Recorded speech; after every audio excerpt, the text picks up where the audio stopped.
Hello అండి, నమస్తే అందరికీ. Welcome back to my channel. మన పాలకొల్లు దగ్గర పార్టీ ఆఫీస్ అనేది కన్స్ట్రక్ట్ చేశారు. ఇది కన్స్ట్రక్ట్ చేసి ఒక 6 months అవుతుంది. ఇక్కడ రోజు మీటింగ్స్ అయ్యి జరుగుతూ ఉంటాయి. ఎంపీటీసీ జెడ్పీటీసీ వాళ్ళు గ్యాదర్ అయ్యి మీటింగ్స్ కండక్ట్ చేస్తూ ఉంటారు. అండ్ వేరే ప్లేసెస్లో కూడా క్యాంపెయినింగ్ అనేది జరుగుతుంది. ఎందుకంటే ఎలక్షన్ టైం దగ్గర పడింది కదండి. ఇంకా ఎన్నో రోజులు కూడా లేవు. ఒక 25 to 30 days మాత్రమే ఉంది. మనం మంచి నాయకుడిని ఎంచుకునే సమయం అయితే దగ్గర పడింది. ఎవరిని ఎన్నుకుంటే పరిపాలన బాగుంటుంది అన్నది మనం ఆల్రెడీ చూసాం. కాబట్టి వైఎస్ జగన్మోహన్ రెడ్డి గారి పరిపాలన ద్వారా మనం ఎంతగానో లాభం పొందుకున్నాం. ఇంకా అనేకమైన పథకాల ద్వారా కూడా అభివృద్ధి పొందుకున్నాం.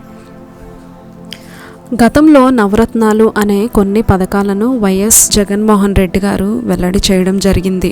ఆ పథకాలన్నిటి ద్వారా ప్రతి ఒక్క వ్యక్తి ఎంతగానో ఆనందించారు, అలాగే లభ్యం పొందుకున్నారు. 45 to 60 ఏజ్ వాళ్ళకి ఇచ్చిన పథకం చేయూత. ఈ చేయూత వల్ల ప్రతి ఒక్క మహిళ మేలు పొందుకున్నారు.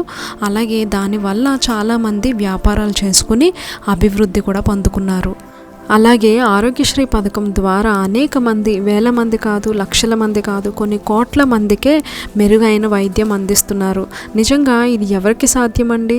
జగన్మోహన్ రెడ్డి గారికి మాత్రమే సాధ్యం. నిజం మాట్లాడుకుంటే చాలామంది మాట ఇచ్చి ఓట్ల ఎలక్షన్ టైంలో ప్రామిసెస్ చేస్తారు, కానీ ఎవ్వరూ నిలబెట్టుకోరు.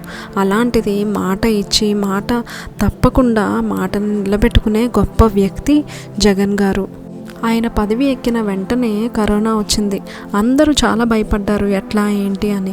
కానీ రేషన్ ద్వారా ప్రతి ఒక్క వ్యక్తికి బలమైన ఆహారాన్ని ఇచ్చి మనందరినీ ప్రతి విషయంలో కూడా ఆదుకున్నారు. అలాగే చాలామంది నిరుద్యోగులకి ఉద్యోగాలు ఇప్పించారు. సచివాలయం ద్వారా చాలా జాబ్స్ అయితే ఇప్పించారు.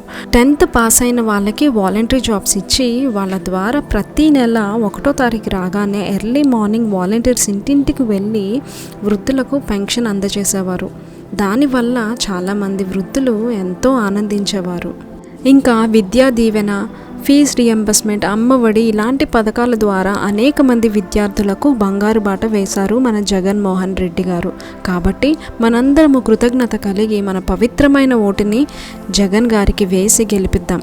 మరలా మంచి పరిపాలనలో పరిపాలించబడదాం. జై జగన్, జై జై జగన్.